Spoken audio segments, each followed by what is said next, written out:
of a million people who were polled, 88% want to receive their care.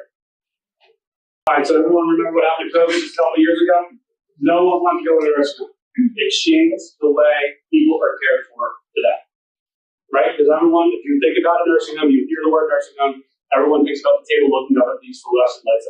80% of a million people who were polled, 88% want to receive their care. So in the next 45 minutes, this is what you're going to discover. Why the big beautiful bill may not be so beautiful. For those individuals who plan on relying on government for home care through the Medicaid system. And a little known tax incentive that the government did back in 2010 that can help you pay for home care that most attorneys and advisors don't really talk about. And I'll tell you why in a little bit.